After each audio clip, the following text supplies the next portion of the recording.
एक गांव में बबीता अकेले रहा करती थी। उसकी शादी पास के ही गांव के लड़के अय्यर से हुई थी। वो दोनों एक साथ बहुत ही खुशहाली से अपना जीवन बिता रहे थे कि एक दिन अय्यर की मौत हो जाती है और बबीता अब अकेली हो जाती है। तब वो ऐसे ही अय्यर की यादों में अपना जीवन बिता रही थी कि उसे पता चलता है कि वो माँ बनने वाली है। तब बबीता सोचती है, अब मेरा पति तो इस दुनिया में नहीं रहा, तो मैं उनकी निशानी को अकेले कैसे पालूंगी और ये जमाना कैसे समझेगा कि ये बच्चा मेरे ही पति अय्यर का है। नहीं, मैं इस बच्चे को जन्म नहीं दे सकती। मुझे जल्द ही इस बच्चे का कुछ करना पड़ेगा। नहीं भगवान, मैं ऐसा नहीं कर सकती।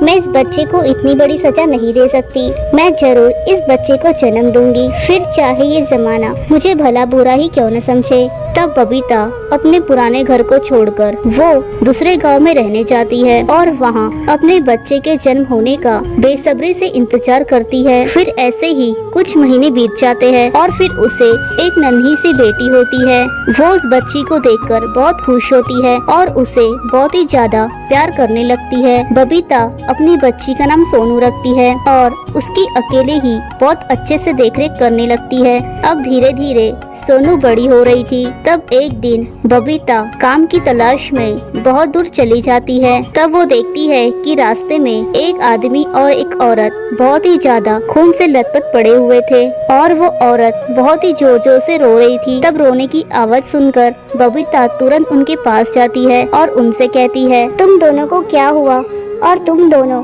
खून से लथपथ क्यों हो? तब वो आदमी कहता है, अरे बहन, हमारा एक्सीडेंट हो गया है। एक कार वाला हमें कुचल कर भाग गया और हमारी ये दुर्दशा करके हमें खून से लथपथ छोड़कर भाग गया। हे भगवान, ये जमीन में रहने वाले लोग भी ना बहुत ही ज्यादा बुरे हैं। इन्हें हम गरीब की कोई परवाह नहीं है और ना ही इनके मन में हम गरीब के लिए कोई हमदर्दी है। हाँ बहन, उस आदमी ने ये भी नहीं देखा कि मेरी पत्नी गर्भवती है और इसका बच्चा पेट में ही मर गया, इसलिए मेरी बीवी बहुत ही ज्यादा टूट गई है। शरीर की चोट तो सुधर जाएगी बहन, पर हमारा बच्चा हमने खो दिया है, इसीलिए मेरी बीवी की हालत रो रो कर बहुत ही ज्यादा खराब हो गई है और डॉक्टर ने कहा था कि ये पहली बार और आखिरी बार माँ बन रही है। हे भगवान, ये तूने क्या किया? तब बबीता सोचती है, इनके साथ जो कुछ भी हुआ वो मैं तो बदल नहीं सकती, पर मैं इन्हें अपनी बच्ची देकर इन्हें एक नई जिंदगी फिर से दे सकती हूँ।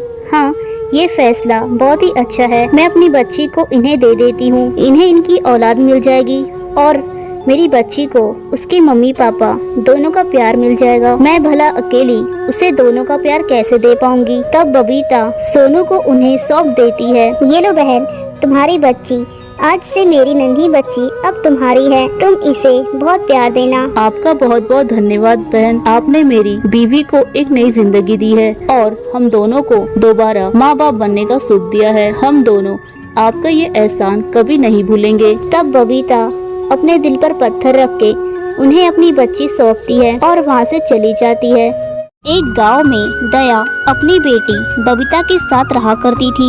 बबीता की शादी बहुत ही अमीर घर में तय हुई थी, पर उसके ससुराल वाले बिल्कुल ही अच्छे नहीं थे और वो बहुत ही लालची थे। पर बबीता बड़े घर में पूरे सुख सुविधा के साथ खुश रहेगी, इसीलिए उसकी माँ उसकी शादी उनके यहाँ तय कर देती है और वो जैसे तैसे बबीता की शादी लोन लेकर करती है। शादी के बाद बबीता के ससुराल वाले पहले तो उससे बहुत ही अच्छे से रखा करते हैं, फिर बाद में उसे दहेज के लिए तंग करते थे। क्या बेटा, तूने ये किस भिखारन की लड़की से शादी कर लिया है? इसकी भिखारन माँ ने सिवाय इसके कोई भी दहेज नहीं दिया है। अरे माँ, मैंने आपको पहले ही बोला था कि मेरी शादी इससे मत करवाओ। अगर आप मेरी शादी मेरी पसंद की लड़की बबली से करवाते तो वो बहुत सारा दहेज और सोना चांदी लेकर आती, पर ये भिखारन तो अकेली ही मुंह उठाकर आ गई। अरे बेटा, तू चिंता मत कर, इसने शादी में दहेज नहीं लाई तो क्या हुआ, अभी कुछ नहीं बिगड़ा है। अब ये अपने घर से 5 लाख रुपए लेकर आएगी।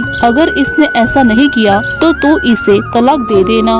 माँ जी, मेरी माँ इतने सारे रुपए कहाँ से लेकर आएगी? उसने तो मेरी शादी में ही बहुत सारा लोन लिया था। उसकी EMI वो अभी तक भर रही है, फिर वो अभी 5 लाख रुपए कहाँ से लाएगी? मुझे कुछ नहीं पता।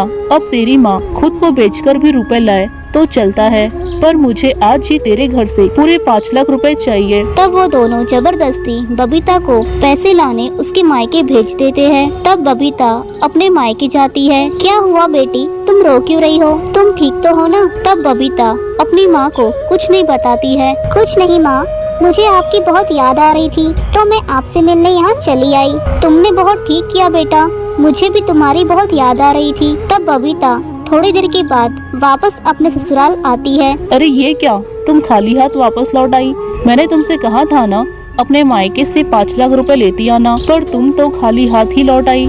चली जाओ मेरे घर से, अब तुम्हारा यहाँ कोई नहीं है। तब उसकी सास और उसका पति उसे घर से निकाल देते हैं। तब बबीता सोचती है अगर उसकी माँ को ये सब पता चलेगा तो वो जीते जी ही मर जाएगी। नहीं, मैं अपनी माँ को कुछ नहीं बता सकती। तब बबीता रोती हुई नदी के पास जाती है और रोने लगती है। तब उसके आंसू वहाँ के पत्थर पर गिरते हैं। अरे बेटा, तुम्हारे आंसू बहुत ही कीमती है, तुम अपने ये कीमती आंसू यूँ इस तरह से मत बर्बाद करो। पत्थर जी, आप बोल पड़े, ये कैसे हो सकता है? अरे बेटा, मैं एक जादुई पत्थर हूँ। तुम्हारे आंसू देखकर मुझसे चुप रहा नहीं गया और मुझे बोलना पड़ा। तब बबीता देखती है कि उसके आंसू कीमती हीरे के रूप में बदल गए हैं। ये क्या, ये हीरे यहाँ पर कैसे आए? यहाँ तो मेरे आंसू गिरे थे। बेटा, मैंने कहा ना, मैं एक जादुई पत्थर हूँ, इसलिए मैंने तुम्हारे आंसू हीरे के रूप में परिवर्तित कर दिए।